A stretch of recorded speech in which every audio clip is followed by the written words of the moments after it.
Because sometimes in the middle of the day when there's classes, it's really slow because everybody's on a video call. So, well, cool. Well, welcome to Tuesday, May 18th, first part of our Music Saves series this week with Katie. Those of you that are watching later, stay tuned and feel free to email me if you have questions. But if you're here today and this is your first time coming to group, thanks for joining us. And we are just getting started. And so if, as you are, Katie and I will have a bit of a chat and just kind of get to know each other a little bit more, have you get to know her a little bit. And then she's got some really fun things planned to share with us about like herself and the work that she does and some even fun activities to share. So I won't spoil much of that. But if this is your first time joining group, I do record the groups so that people who aren't here now can watch them later. And so if you do, when we have time for question and answers, if you do want to unmute yourself and ask a question or turn your camera on, feel free to, and know that when I go and edit things before I share them, I edit out the picture. And so your voice might be on there, but your name won't be on the screen. And so you're also welcome to use the chat and I'll monitor that and things like that. We'll probably go till, I'll make sure that we pause at about 4:25 or so and make sure if people have questions, they can ask questions, but always feel free to use the chat, things like that.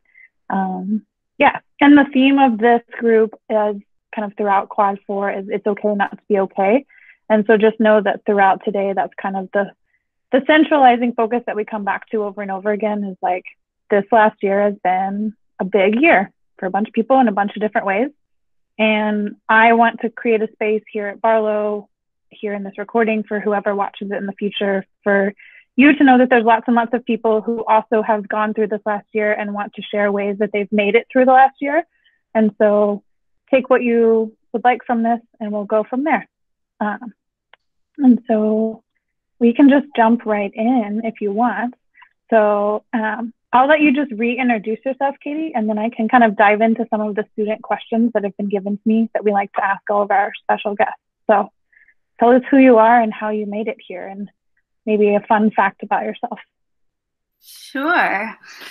So I'm Katie. I'm a singer, songwriter, musician, and I also am the founder of an organization called Wild Woman Voices, which is a space that helps women find their authentic voice through song. And I do voice coaching, so helping people with how to sing. If they want to sing, if they want to sing just for fun, or if they want to sing like as a career, either of those things. Yeah, so how I got here is I know Kim from we were co-workers, sort of, maybe, or we had a revolving door. I think she might have left when I came in. We were kind of in the same group of co-workers a few years ago.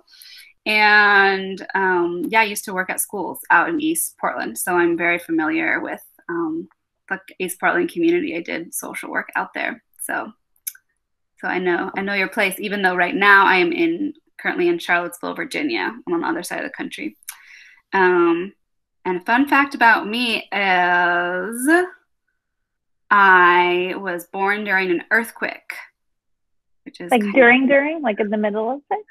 Yeah, I was during an aftershock of the earthquake of '89 in California. It's a pretty big one that like destroyed a lot of things in San Francisco. And yeah, so my parents were in the Bay Area, and then yeah, my water broke during the earthquake. I mean, not my water, my mom's water.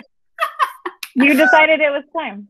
So yeah, so I came to this world to shake things up. So that's what I'm doing today. Yeah. Well, welcome. Well, that kind of might relate to a question that we have that we like to ask is, if you had a superpower, what would it be? Since you've been shaking up the world since you got here. But yeah, if you had a superpower, what would that be?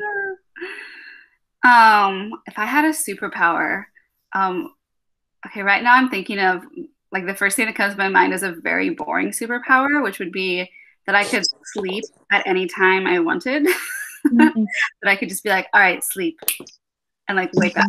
I could just be like a robot. That would be fun. That sounds like an amazing superpower at the moment because I'm a little sleep deprived. But in general, like on a good day, probably to fly. I would say that would be cool. Yeah. And returning to the theme of this group of like, it's okay not to be okay. Tell us, just diving deep into vulnerability, tell us kind of what that theme means to you, and also maybe like what you've learned about yourself through this very big time that we've all experienced in the last year. And I've kind of shifted my language from this hard time because I've realized like a lot of people, it's been hard, but for a lot of people, this has been a growing period where you've been able to really learn exciting things. So I don't want to assume it's been the worst year of your life, but if it has, that's also okay because there was a lot. So yeah, what's the theme mean, and what have you learned about yourself in the last year? Okay. Yeah. So I love that title. It's okay not to be okay. I think that's been one of the biggest life lessons that I had, like during my 20s and now in my early 30s. I got really sick when I was 24, and I've kind of ever since been on a journey to heal my body, and dealt with a lot of chronic fatigue, pretty intense health issues, had lots of surgeries, things like that. And no one could ever quite figure out what was wrong with me. So it was a really, really scary time in my life in my 20s when I basically had to, I was working full time. I had graduated college, and I had to go home and live with my parents and leave my job, leave my friends, leave everything, and kind of just leave my whole life. And that was the first time when I had to really learn that it's okay not to be okay. It was the first time in my life something really big shook me up. And then I had to find a way to move forward, having a different way of life and a different mindset than I'd had before.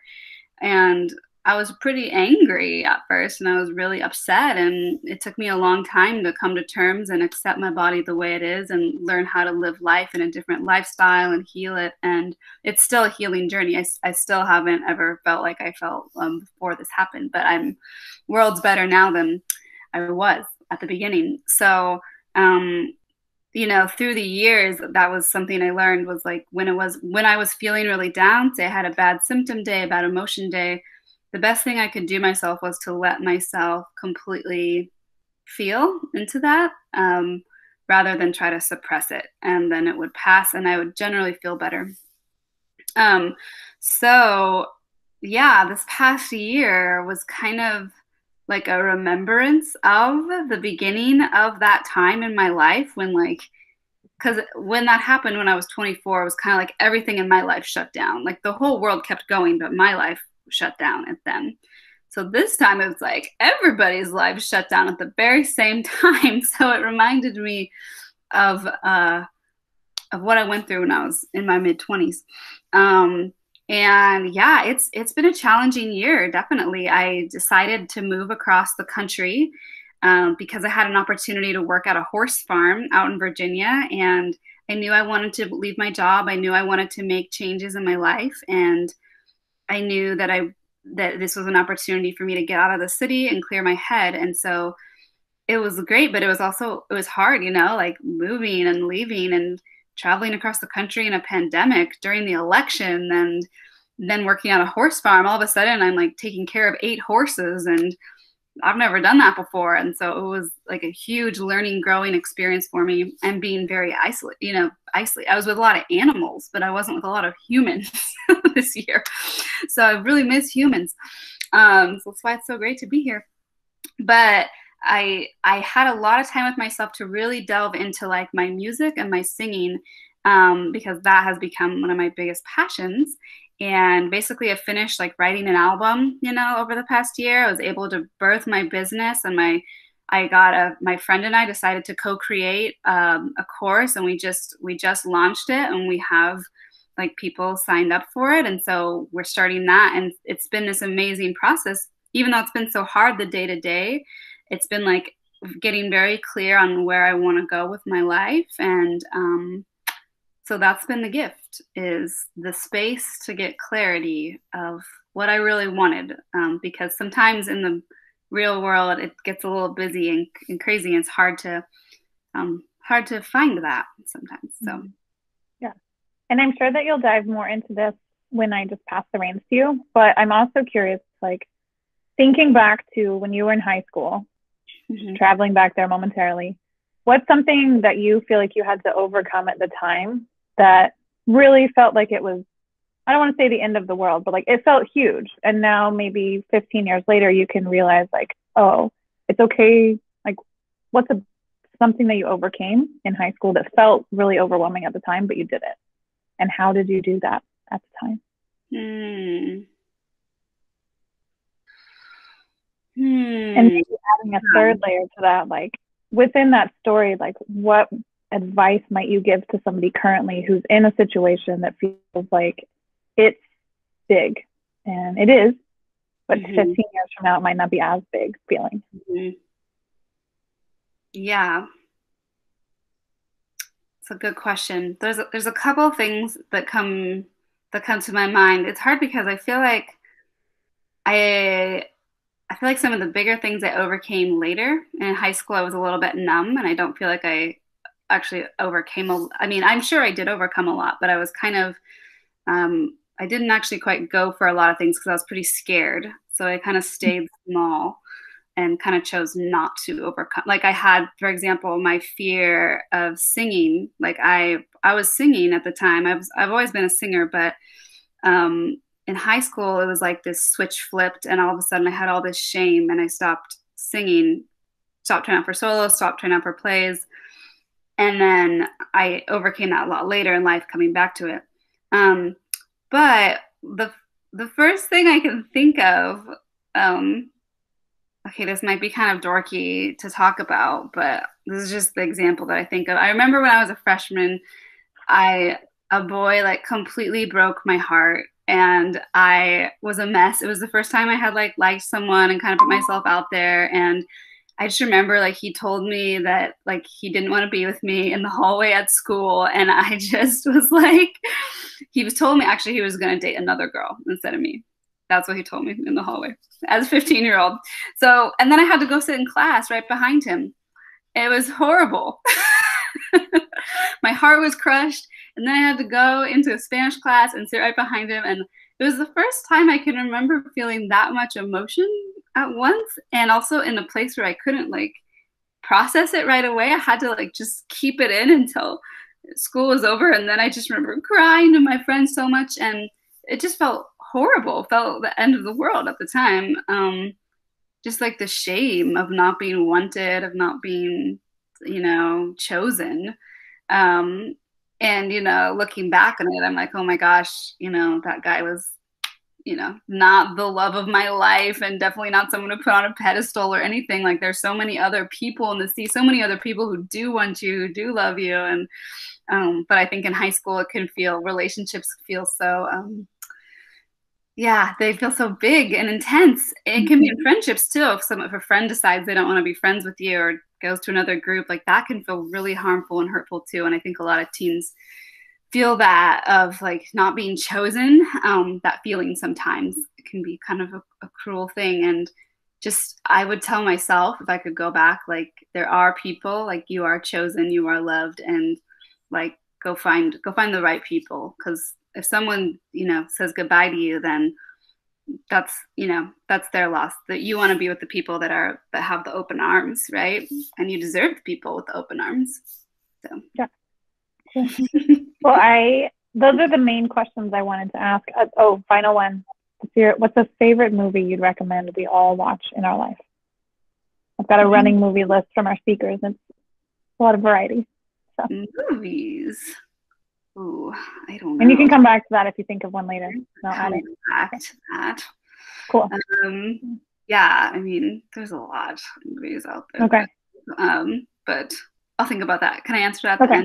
Maybe. Yeah. Well, I want to just like dive in and let you take the reins of things, because your answer to that last question really speaks to like what I heard you talking about wanting to share is like your work is helping people re-find themselves, like being that person for themselves, and just like rediscovering your voice, literally. So the reins are yours, and share with us what you would like to share with us about how music can save lots of things in lots of places and people. Well, yeah. So I'll just share at first. So I have, how long do I have? 30 minutes. About 30 minutes. We go between 4:30 and 5. I'm here till 5, so we can go all the way till 5 if people want to stay till 5. Okay.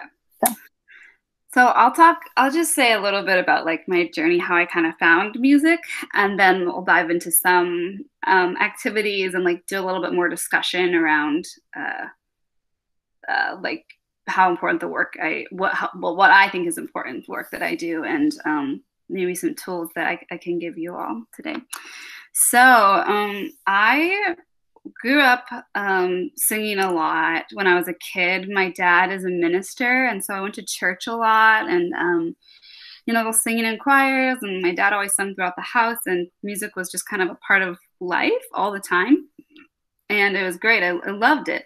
I loved singing, and I would try out for plays all the time. I was like a very fearless kid. Actually, I was like the kid that just went for it. And I was actually looking through my photo albums the other day of when I was a kid, and like every other picture, I'm in a costume.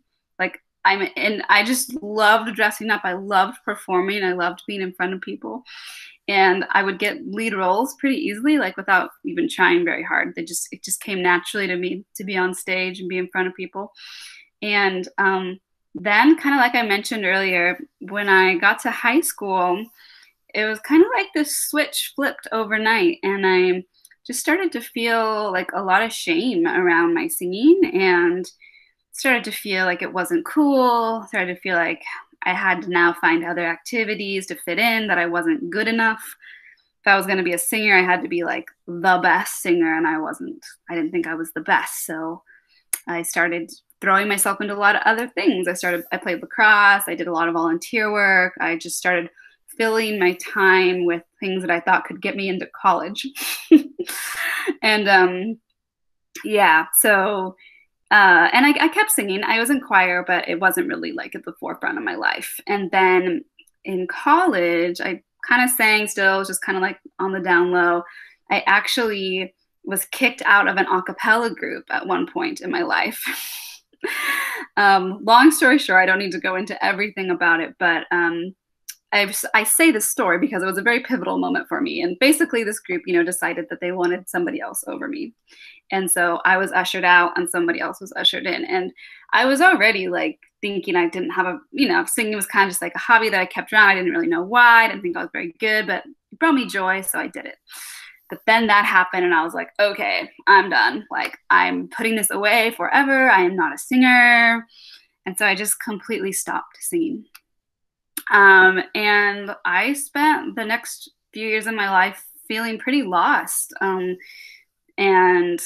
delved into into work. I got a degree in communications. I became working at nonprofits, kind of becoming a social worker. And kind of several years into that, like I mentioned, my body broke down and I was 24, and then I started this major healing journey and trying to figure out what parts of myself that I had abandoned and what I needed to bring back in my life to bring me joy. And it took me a long time to figure out what brought me joy and what was the life I wanted to create for myself. But slowly but surely, as I started to, really look at myself and think about it, and really come home to my body, because my body was the thing that was breaking down, right? It was speaking to me. So really coming back to my body and asking her what she needed. I started to sing again, and it kind of just hit me out of the blue.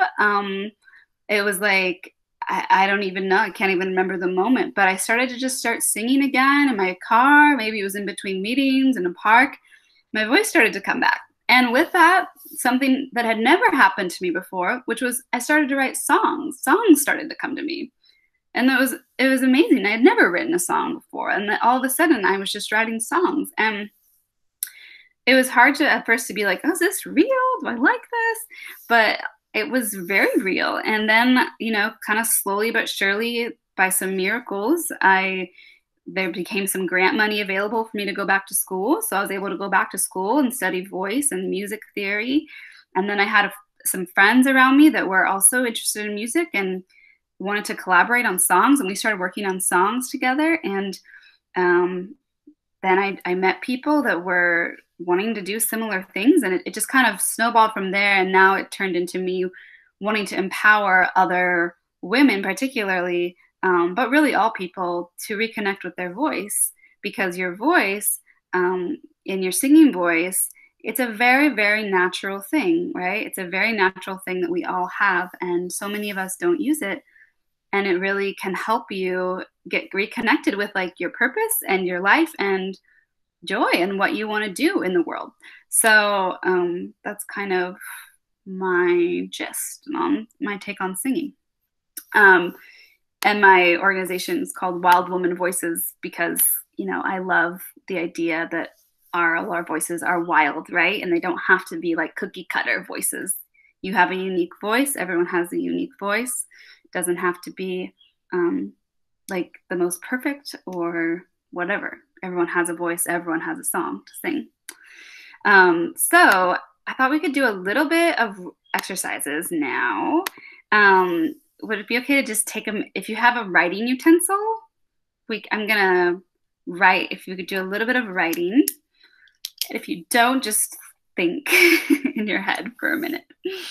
So I'm gonna ask a few questions and just take a moment to think about this. So when you think of the word singer, what do you think of? Okay, thanks, Kimber.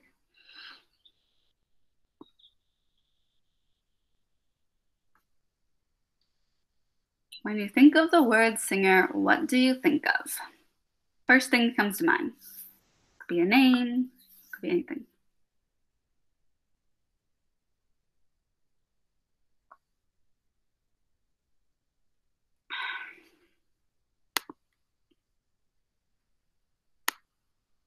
Okay.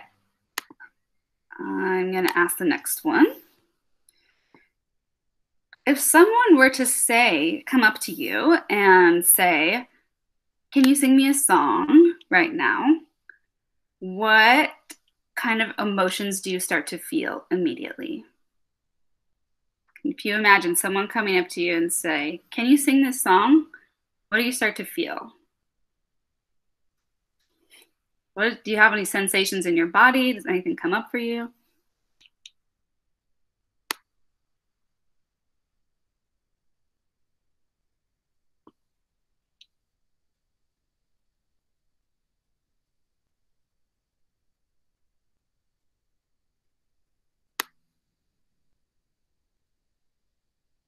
Okay, I'm gonna move on to the last one. Hopefully that was enough time.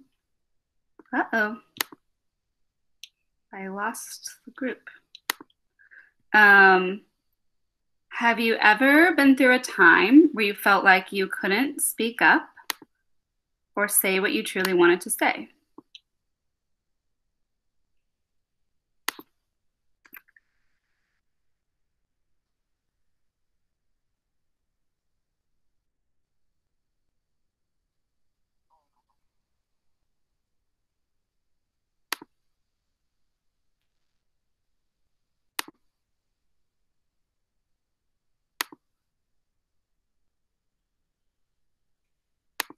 Okay. Sorry, there's a little bit of viewing issues, but I'm fixing it.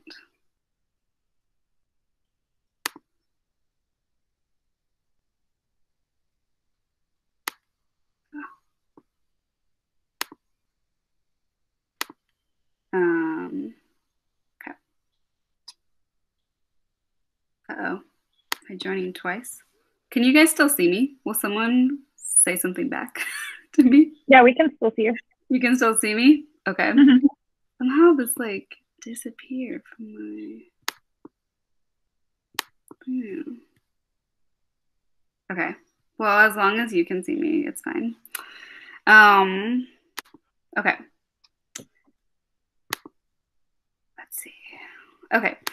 So, alrighty. So I wanted to do just like a little exercise with you, if this is okay.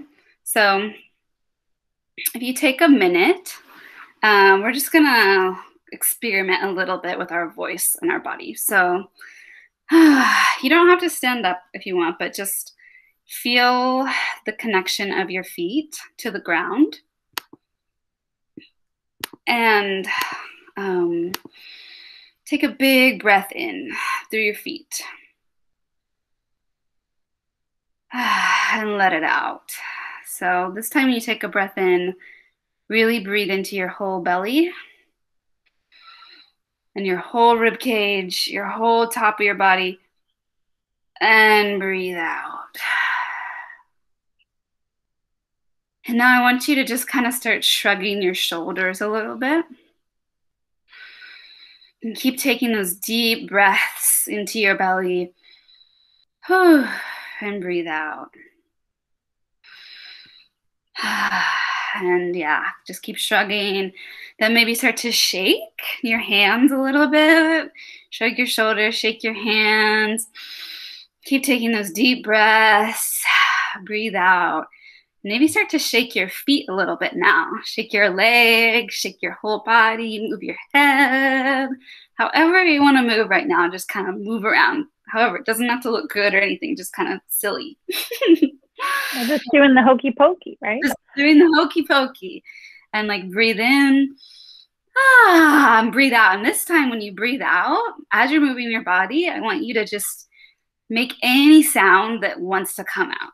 Just if there's a sound that wants to come out, just kind of like it doesn't have to be pretty. It just can be like whatever. It can be sigh. Maybe put your arms above your head. All right. Now just start to slow down a little bit. Stay connected with your breath. Just start to slow down your shaking. Start to feel that connection of your feet to the ground. Keep those deep breaths in through your belly and out. And just kind of settle back into your body now. Take a minute.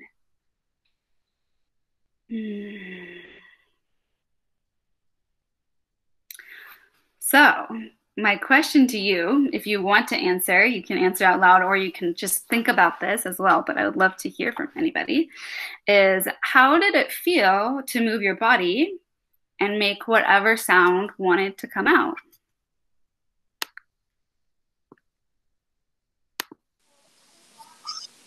It felt good to me because I got my COVID shot today. Yeah. So it's my left arm, so I'm just moving my left arm a lot. Uh-huh. That feels good, but it also kind of hurts. Yeah, take it easy. No need to hurt yourself with this. Yeah, especially like when I'm getting my second COVID shot tomorrow, actually, and it's so important whenever we're not like feeling very good. Sometimes even just move our bodies a little bit because it kind of helps. It's really good for your body. Get the lymph flowing. What if there's a virus in you? Like get that moving. A lot of times sometimes we just have to rest and not move. But if you can move a little bit when you're not feeling well, that can feel really good. So, any other comments about how it felt to move your body in just kind of like a weird whatever way and like just make whatever sound wanted to come out?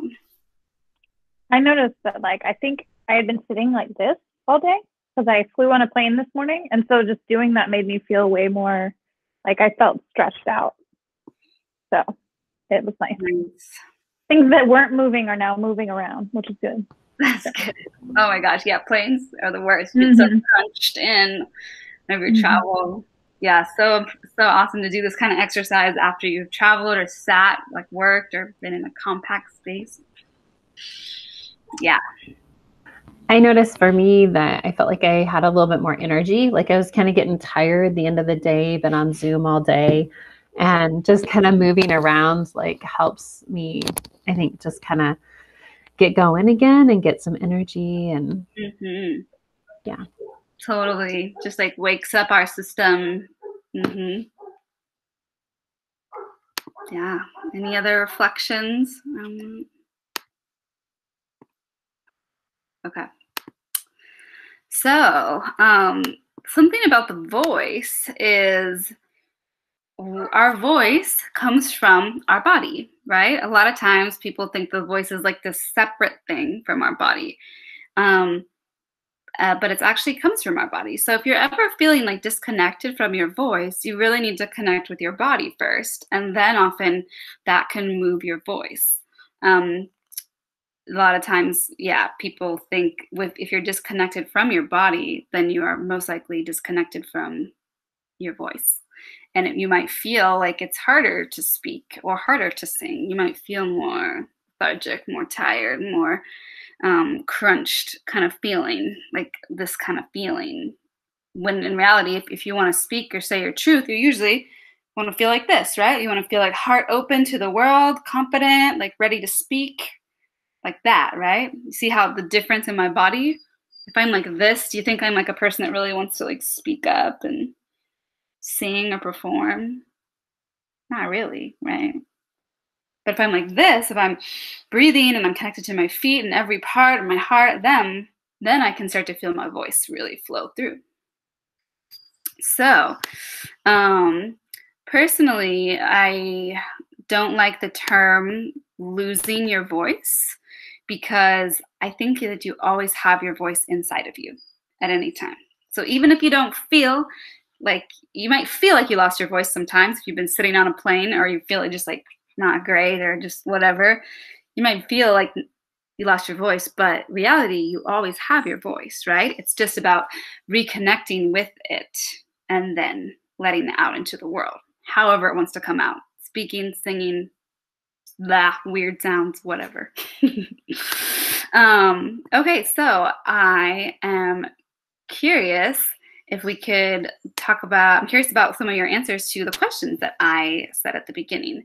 So, what about the first question, which was, what do you think of when you think of the word singer? What first popped into your head?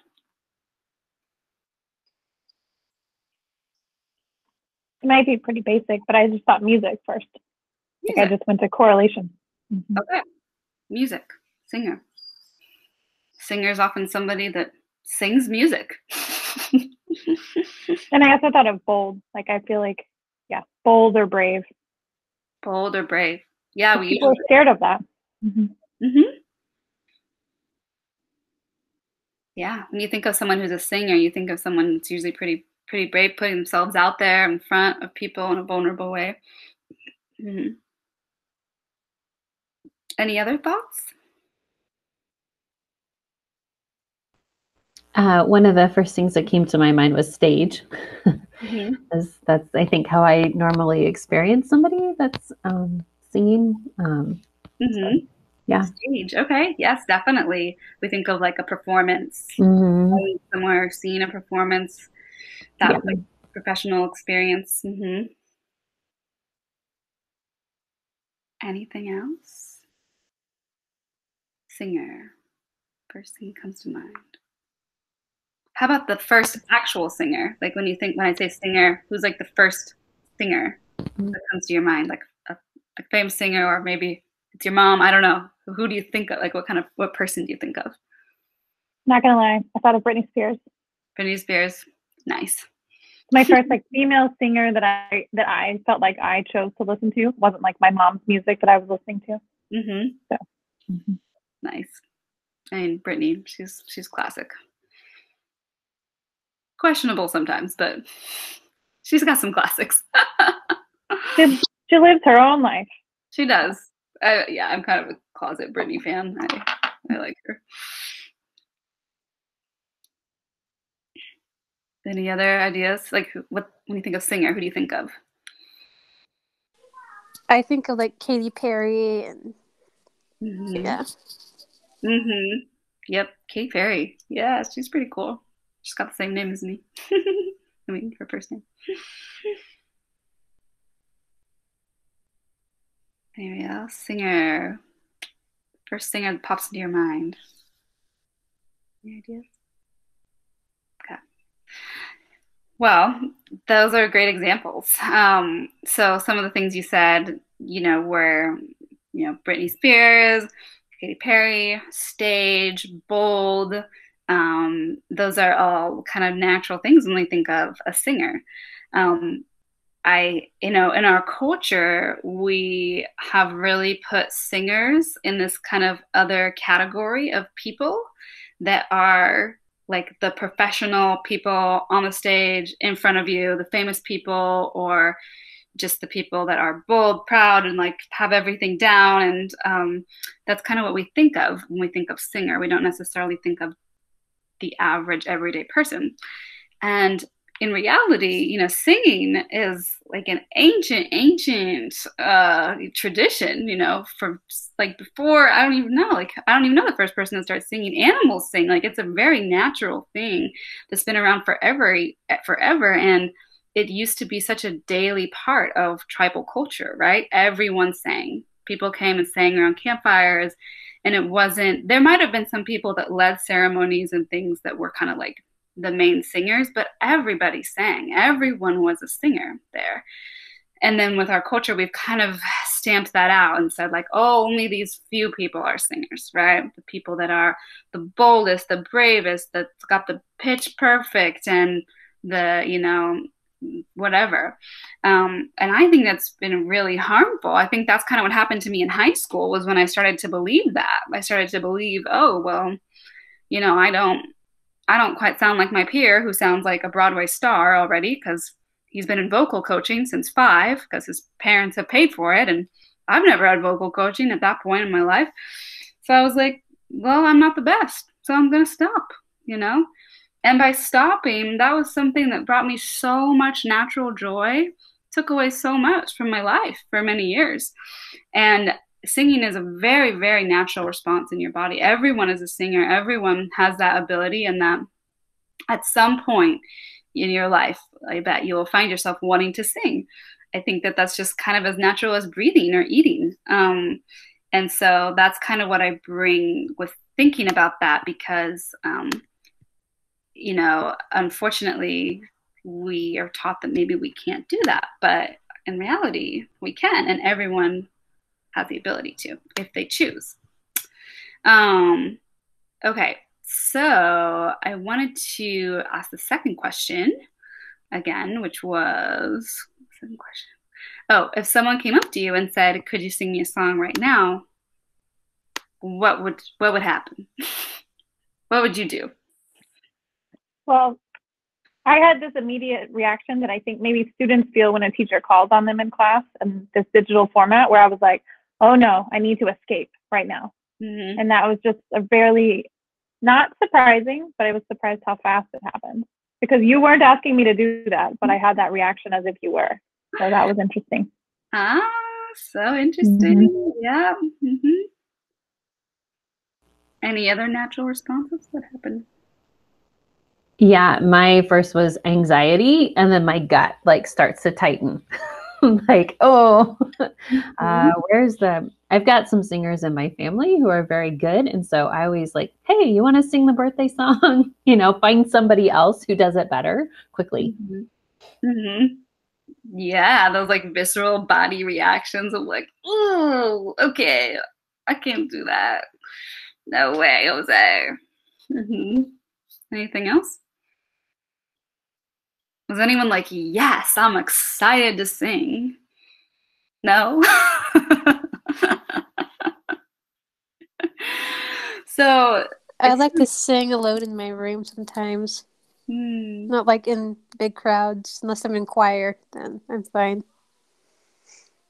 That's great that you're in choir. That's definitely a form of... I'm not in choir, but I've been in choir in my previous middle schools.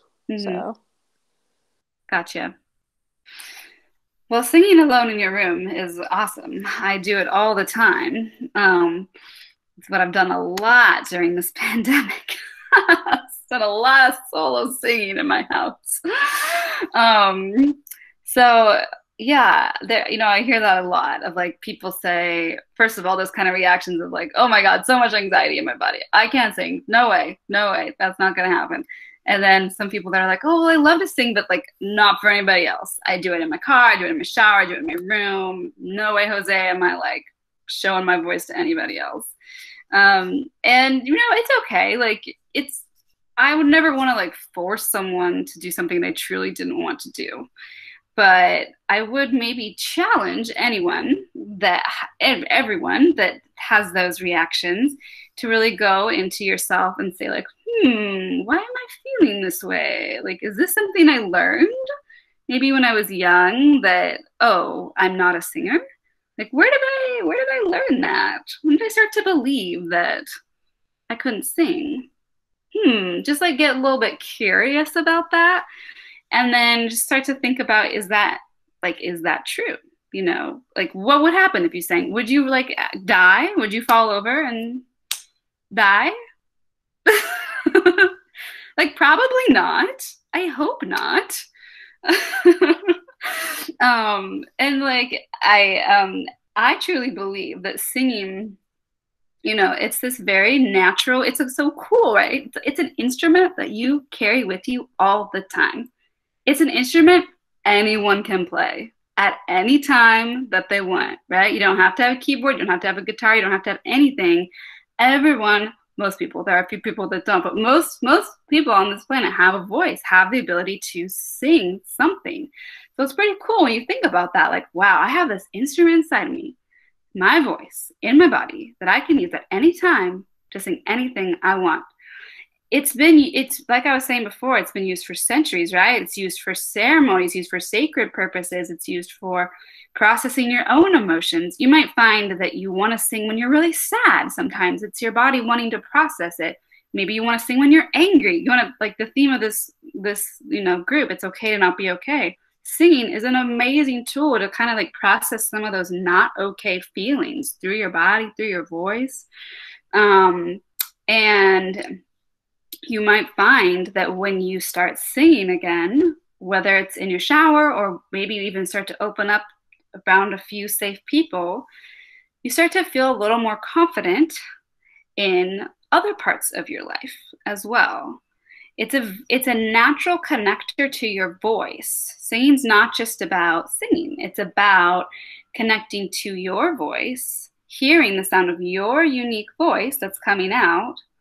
And whether it sounds like a Broadway star or Beyonce, or if it sounds like just you know, it's yours, right? It's yours and nobody else has that voice that's coming out of you. So I would invite you to explore that sensation a little bit, because there's so many times in our life, and I certainly felt like, man, I was so like low self-esteem and low confidence in high school around singing, and then in college too. And once I started reconnecting with my ability to sing, I started getting way more confident in my life. Started to really wanting to use my voice, wanting to speak up about things. Felt like I could have better relationships. Felt like I could speak my mind more. You know, I'm not perfect all the time. There are some times for sure when I feel like I didn't say what I wanted to say or whatever, but now I have an amazing tool, and so do you. Like with that exercise we did at the body at the beginning, just getting in your body again and then feeling your voice flow through. That's a quick thing immediately that can reconnect you with your body, with your voice, that can just kind of instill a little bit of confidence in you if you need that boost. Just instill a little bit of confidence, a little bit of energy if you're feeling like you're lacking some at that point in your life. Yeah. So, and then the last question I asked, which kind of relates to what I was just speaking about, was, has there ever been a time when you wanted to speak up or say something and you felt like you couldn't? Or you had a situation that happened and then you left thinking, oh my gosh, like I really wish I had said something. Or anytime when you felt kind of like your voice was lost. I think we've all probably felt that way at some time in our life, and those memories can be intense, right? We don't need to go into like everything that has happened during times when someone crossed a boundary or things like that, but I know that, as you know, we're all women here on this call too, which is interesting, and I think most women that I talk to have felt like they have lost their voice at some point in their lives. We live in kind of male-dominated society, and where oftentimes women feel like they don't have a voice. They get spoken over a lot.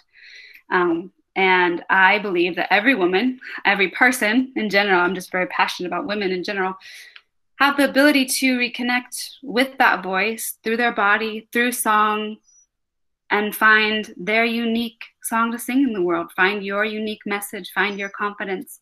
And it's an amazing way that you can do at any time that you have access to, And yes, you might not have voice lessons or whatever, but like you were saying, Stephanie, like you sing in your room, and that's a place to start, And then maybe, just maybe one day you'll want to start like singing around a friend.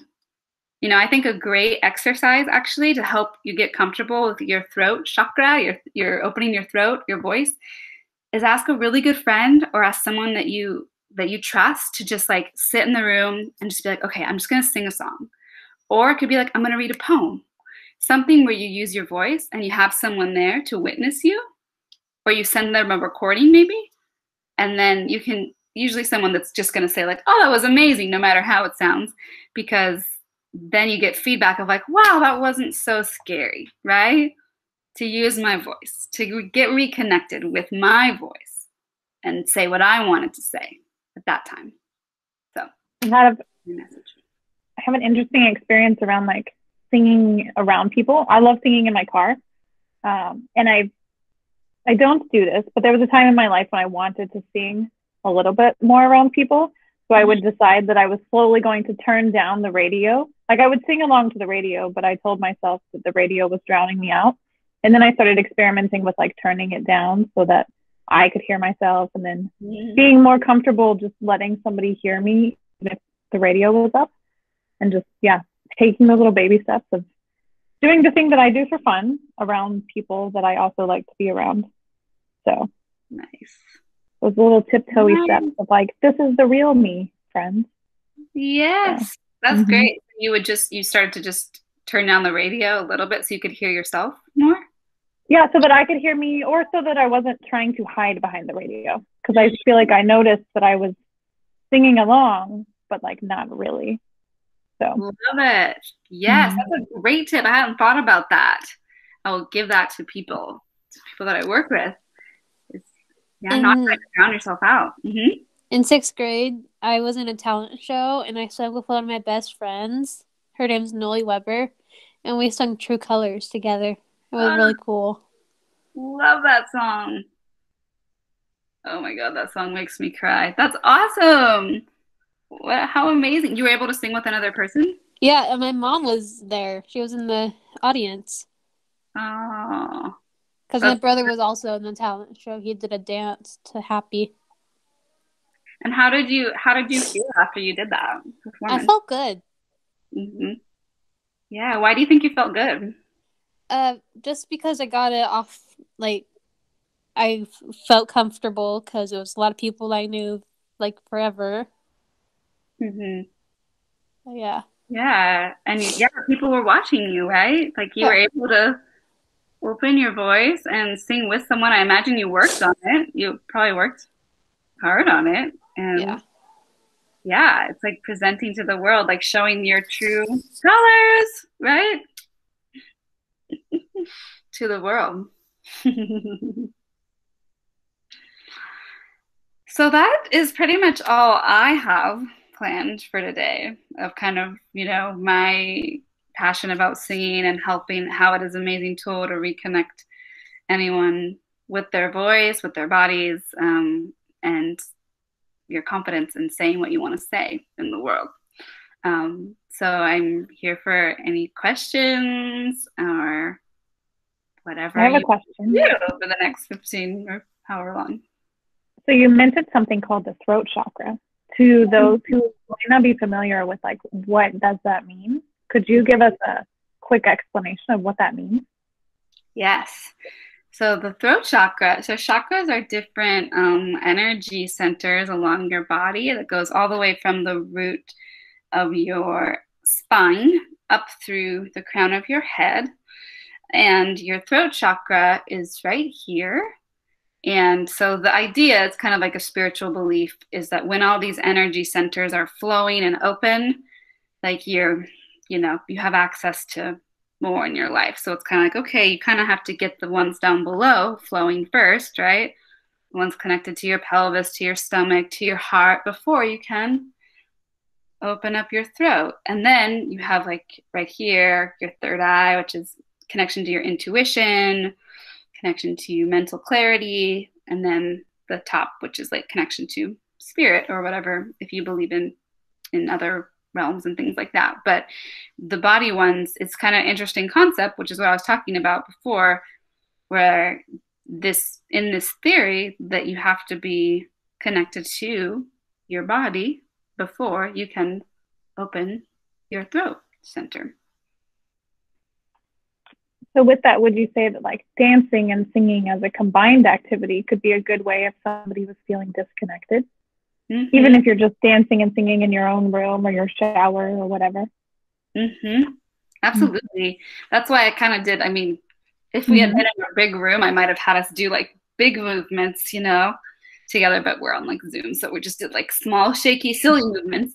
But any type of body movement gets your body flowing and your throat feeling more open. So yes, dancing and singing. The only thing that I caution with that is, I mean, if you start to use your voice more professionally, sometimes it just gets a little bit tricky trying to belt out big notes when you're trying to do crazy dance moves at the same time. So you just have to really think about your vocal health, because but always, always, always principle with singing, which is what I tell people that I work with. When you're more rooted in your body, like the more rooted you are in your body, in your stomach, kind of like that's really where your power is for song, is like in your stomach, your breath, your diaphragm. The more powerful you will sound. So yes, move, dance, but just always remember that like staying connected to your breath and to kind of like your power center, the core of your body, that's important for singing. That's where you'll sound, more powerful. But of course, like you can just like dance and play and just have fun sounds come out of you too. Like that's a completely fun, amazing exercise. Another question I have is, tell us what you've learned from the horses. Yeah. I feel like animals teach us a lot. Yeah. So it's kind of weird. I had I think this was about 2 years ago. I was having a really crappy day. I was having a not okay day.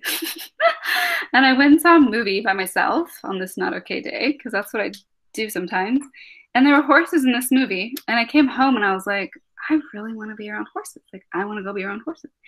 So then from that moment on, I kind of started this horse obsession. I started taking riding lessons, just being around them once in a while. And then I got this opportunity this year to come out to Virginia and work on a horse farm and live with them, learn more about them. And it was fascinating. I don't live with them anymore right now. I just kind of moved away from there a few weeks ago. But they are such amazing creatures that can teach us a lot. And I learned so much, but I'm trying to think of the most important things to relay at this moment.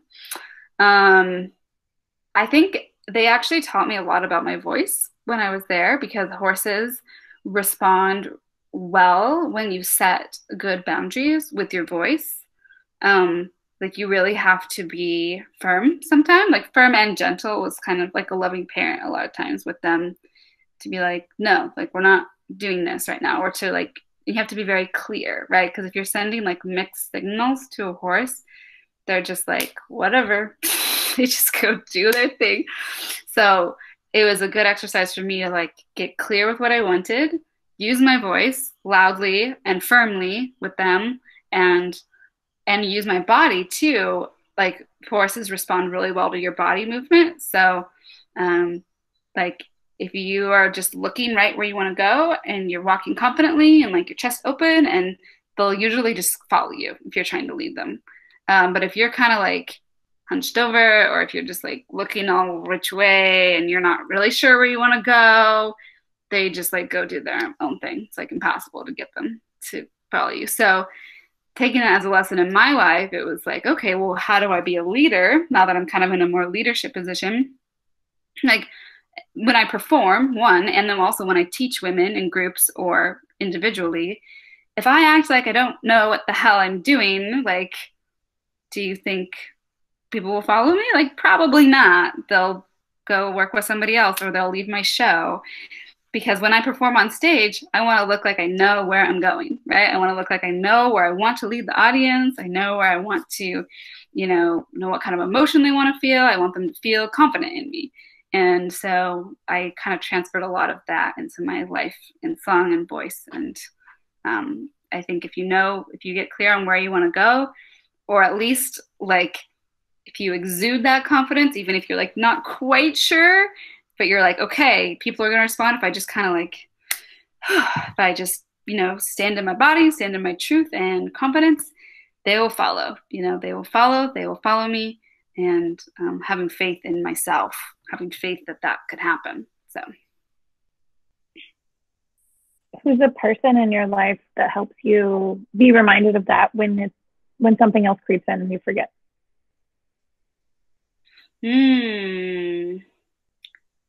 My sister. She for sure reminds me that I can be, confident and lead people, and it's going to be okay.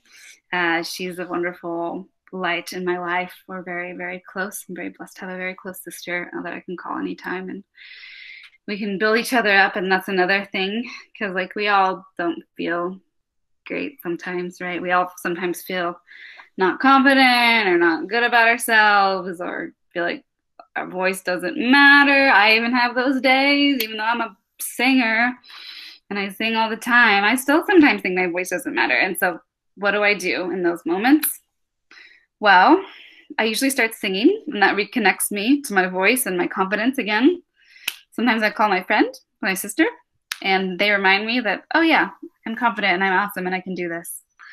Or sometimes maybe I go take a walk in nature and I get reconnected with, the natural world. That really helps me. Horses, and just remembering that, I am part of such a greater thing here on this magnificent earth that we live on. So. Thanks. If anybody else has questions, feel free to unmute yourself or type in the chat. Those were just the ones that came to me. Do you have like certain genres of song that you feel like you connect with around different emotions, or like do you do certain like songs to help like shift maybe some of your moods, or maybe what are some of your favorite songs? Yeah, I listen to a ton of different kinds of music. And I think it's so important. It's what I recommend for anyone just in their life in general, but especially if someone that wants to write songs or become a singer in any way. So important to listen to tons and tons of different kinds, because it just starts to open your eyes and mind up to the different way it can sound. It starts to create more inspiration in you. When you pigeonhole yourself and you're like, I only like rock, or I only like, indie pop, then it just narrows your voice. It narrows your perspective on life and everything, right? And there are so many different, songs that can enhance my mood. Sometimes if I'm feeling really sad, I need a song about a breakup, or I need a song about, someone that's just feeling down on themselves. But sometimes when I'm sad, I need a song that really picks me up. Sometimes I need to put on like a disco song, or I need to put on I love electronic music. I need to put on like a DJ and just start moving my body and just start like feeling those big, big beats through me. It's amazing how sometimes a 3-minute song can just like shift my mood instantly. So, emotions are so complex. So it's not like just every time you're sad or every time I'm happy, I need a certain genre. But I think I have to tune into like, okay, I'm feeling sad right now. And like, I ask myself, what would really like nourish me? Do I need to just kind of sit in this sadness for a little bit? or do I need to just like snap out of this because I've been here for too long and this is just wallowing me? And there's a time and place for everything, right? We need music that's like all genres, all different spans for every type of emotion there is. So that's would be my advice, is just like whatever emotion you're feeling, if you're feeling a need to listen to music, just tune in first and say like what's gonna really just feed me right now? What do I really need in this moment? And then usually the genre or song will come to you. But I totally recommend just like spanning lots of different songs. I mean, I like my music that I make is just all over the place. I make some songs that sound like spiritual and kind of shamanic. I also make electronic music. I've collaborated with some DJs. I've like, I'm going back to school for music production next year to produce music, and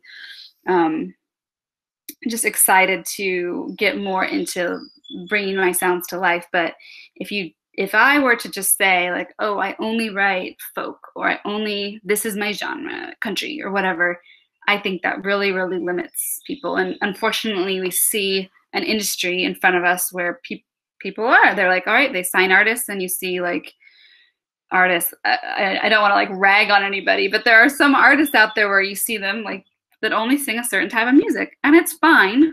But I believe that as humans, we are all complex, and we have the ability to sing lots of different kinds of things, and we have the ability to create lots of different kinds of music too. So, and that's just like with anything in life. That can be a life lesson for anything, right? Like, don't cut yourself off to other possibilities. Or you might think you're a lawyer or a doctor, but like, oh, maybe you have this other interest coming in that's this. And what happens if you just go explore that for a little bit? Maybe you're still a doctor, but like maybe you also are like a belly dancer at night, Explore all the sides of yourself. That's what I would say with my answer to that question. You might go to college as an engineer and turn out to be a social worker. So they're a little different from each other. So, is that your story? Mm-hmm. I was good at math and science. I liked putting pieces together, but then I later learned you can do that with people. So, that's awesome. But yeah, in high school, whatever you want to do at 17 might be what you want to do at 37, or it might not. And both of those are fine. That's what I tell people. So, fine. I mean, yeah, that was like my journey. I mean, I got a degree in communication. Did social work, for my younger years, and then now I'm like basically switching my career into music. But there's always similar threads, right, that come across, and little invisible strings through all of it. Strings, but yeah, we all find our way eventually.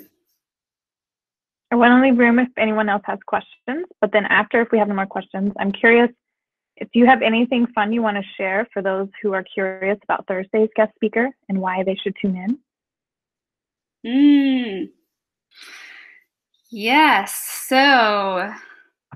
And how you all have maybe collaborated? Yeah.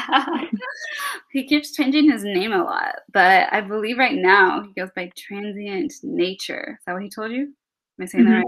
I should know this. I talk to him all the time. It's one of my very good friends. Transiiient.nature. So Ray is a DJ, and we worked together several years ago and started getting back into music together. Actually, we were kind of miserable in our lives at the time, and music was really a way for us to just find some joy again. And so we got together every week for like a year and started making music just together. We were like, let's just get together once a week and make music, because this is what makes us happy. We're not very happy in our lives. And so we did, and we had so much fun when we got together. We started just each of us discovering our, talents and what we loved. And he was going like the DJ route, and I was going kind of like singing music composition route. And we collaborated. We made a couple different songs together, and we called ourselves Sun Radio. We have like one song on SoundCloud. If you Google Sun Radio, you might find it. It's called Escape to Light. And yeah, that's what we collaborated on. It's been really, really fun. He's one of my very dear friends. And I feel like music has both really helped us get through some of those it's okay to not be okay times in our lives. And it's been really fun to work with someone on projects. So yeah. And I recently, another kind of side note is I did recently venture into shooting my first music video, which was very exciting for my kind of this course that I just launched. And it was called Women Call, and I got to shoot it with the horses. And that was a really fun project. And it was a really cool experience to start being like the creative director. And you know, you can really be the creative director of anything in your life. And it was a fun experience for me to step into that role. Cool. Well, thanks for spending your evening with us. I really appreciate it. Yeah, thanks for having me. Yeah. It's fun to talk about. Let's see. I don't have any more questions unless you've thought of a favorite movie we should watch that I should add to our guest speakers movie list. That's some pretty, I've got movies and music all the way from Moana to Tupac to, Marvel movies, Star Wars. Got a lot on here. Well, one of my favorite movies is Titanic. I'll add it. I love Titanic. Yeah. Cool. And there's a great song in that movie. There's a couple. Yeah. Celine was my other. I thought of Celine and Britney Spears, which are not exactly two people that might have ever shared a stage, but it would be a great show if they did. It would be a show. It would be a great show if they did. Yeah. Yes, Celine, Britney. Yeah.